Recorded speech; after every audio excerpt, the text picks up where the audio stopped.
In this video, I am going to give you one chart, and one chart is all you need. You copy and paste this, save it, download it, stick it on your wall, because this will make you your first $100,000 if you are a small investor. If you're a big investor, this will potentially change your life. I wish I had this chart in the last bull run. If I did, I would have made so much more money, because I lost it all by fumbling the bag at the last minute. So this is not going to give you a weird story on how to play this game. I'm just going to be real with you. I'm going to talk about this chart right here. And as we go through this, I want you guys to start thinking. Start dreaming of how that bull run will be if you execute this well. But I really want to discuss each of these cycles. Right in front of us, we have the 2013 cycle, the 2017 cycle, the 21 cycle that I know a lot of us were involved in that fumbled this, and the 2025 cycle that we are rooting for. We're aiming for right here.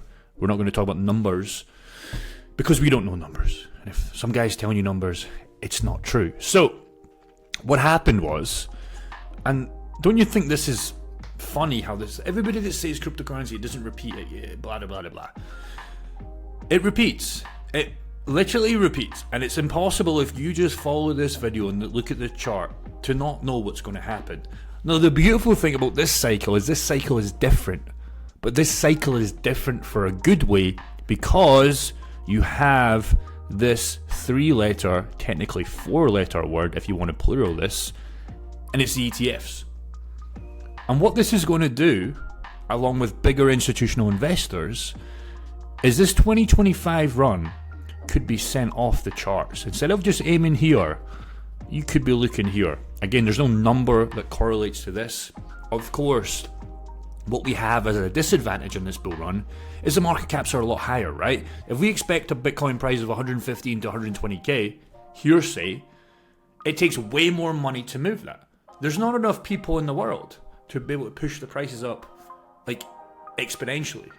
But what we do have is we have more bigger players than the 2017 and 2021, and especially the 2013. But we could get away with 2013 runs because Bitcoin was basically a fucking altcoin because the market cap was so small. Okay? But we have this, and this is so bullish. And we also have another crazy thing, which is a longer word that I probably don't even know how to spell. But guess what? I don't need to know how to spell. All I know is that in November, there's a very important thing happening for you guys in the USA, but this affects us all. It's the election. We need Sir Donald to win the game here. If that other woman or whoever else is competing, I don't know. I'm from the UK. I don't follow this stuff. But I will be following this one closely. Because if this man wins, you combine this with the ETFs, and then you're looking up here, honestly. Because he's already made the plan to fire Gary Gensler, to hold the Bitcoin that they have and some other bullish stuff, and make it regularly clear. This is a big one. Make it transparent. Make it transparent. And once transparency is more in the game, you're going to get pretty much every single company buying Bitcoin or having it on their balance sheet for big players in the game. UK, USA, Canada, doesn't really matter. Big. Every company is going to be pretty much forced to hold Bitcoin because all these companies hold a bunch of cash. Cash is great. But holding too much cash, it just gets wrecked. Okay? So, what do we know from this chart? Well, we know the bull runs are fantastic, don't we? We know the bull runs are fantastic. And this is on Bitcoin. You combine this with strong altcoins, you get the banana curves, okay? Which means it pretty much goes vertical. Now, before we come back to this, and I'll give you the strategy, here is the Bitcoin halving date on the daily chart. Okay, this was April 19th, give or take.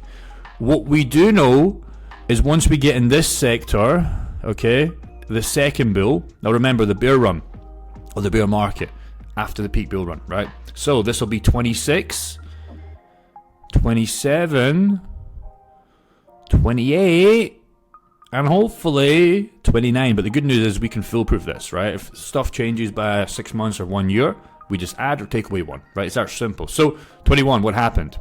Just nothing. Getting wrecked from the last all-time high, which would be up here. Does that make sense? Okay, pre-bull, which I would call accumulation. This is ideally where you want to be accumulating because the blood has stopped. You typically don't go much lower, but this is where you start cash if you're working that wagey, or you get your business printing money to get back in the game. Though right now we're at a very interesting point because we are at the first bull, 2012. Parabolic, man, already in the first bull. 2016 really started to move. 2020, this was the one I was involved in, started to move. And right now we're looking at 24, and you might be thinking, where are the movements, Jake? We go back to this chart, and this is where we get 5 to 6 months after the halving, okay, which is before we enter here. This is where we expect the second phase to come, okay, and this is what I'm looking at. October, September-ish, 19th, somewhere around there. It's not going to be foolproof, might be longer, might be less, you don't know. But that's what we expect. And if we can get that, 25 is going to be a very easy game. The only problem we have, good or bad, good because of this man, bad because, yeah, that other woman running against this man, I think she's actually winning at the time of recording, which is scary, man. I hope they don't rig that. YouTube, don't ban me. I'm a good boy. But that's very scary. Because that is where you could get a massive change in another Black Swan event. Okay? Massively. And that's where you might see the first, second part of the bull, although I still think will be higher. That's where you might see us start to actually go down, if not just nothing happens. Because the selling pressure is so high, the USA just gives up on cryptocurrency. And like, nah, F this. They move away and just crypto struggles. It'll eventually pick back up. But that's the only catalyst I can see if we were entering 2025 and nothing's happening, is if Donald doesn't win. And that is going to be almost catastrophical. Because number one, we're going to have to wait more time, which I'm okay. We start stacking again. It's almost like we go back to the pre-bull or accumulation phase. Almost you get a second lifeline to accumulate. So that could be good for some of you guys.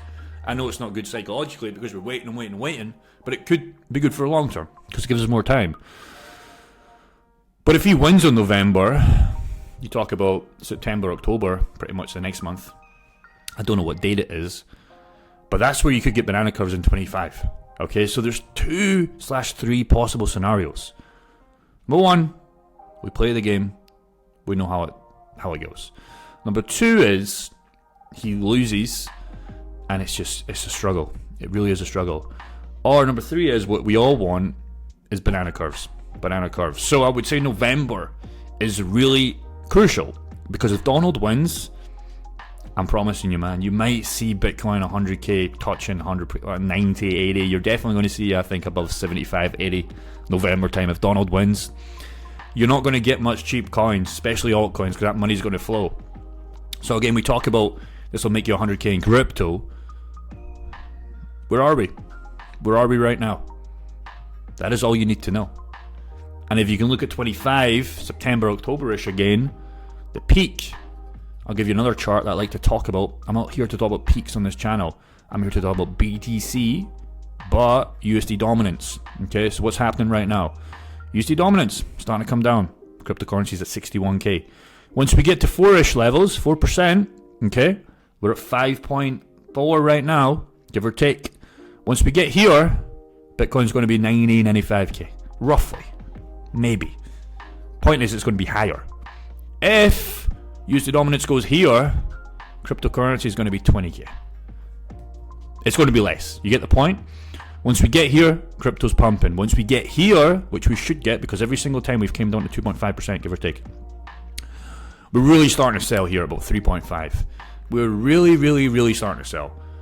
The media's starting to go crazy. Cryptocurrency is going to 100k, 150k by here. Everybody's starting to get in, run out of people. Once we get here, 70% out. And once we get here, give or take, it's not going to be exact, that's the peak. Okay? So we don't look at price levels anymore. We look at USD dominance chart. Okay? Because this will happen. This is what's going to happen. Let's say Donald wins the election. Oh, we're starting to heat up. Let's say that he doesn't win the election. And I think eventually we'll get here. But if he doesn't win the election, I don't think we're going to see, we might be looking at here, which is not good because we don't make as much money. If he wins the election, that's where we could actually break the 2.5 and we'll make a fuck ton more money. The problem is we might get greedy, okay? We might fully get greedy because I've said to myself, I'll be pretty much fully out the game by 2.5. And we could go a lot further down because the dollar gets trashed. That's the long-term dollar value is zero. Do you understand? It's went down 90% in the last I don't know how many years. It's just going down. It just continues to go down. Now, yes, you get phases where it goes up compared to assets, but that's normal. But in the trajectory over time, by the time we all dead, it's going to be at zero. 99.999% down. It's not savable. It's just not savable. That's the point. So we combine this chart, and you make your first 100 grand in crypto. Pretty easy. Let me know.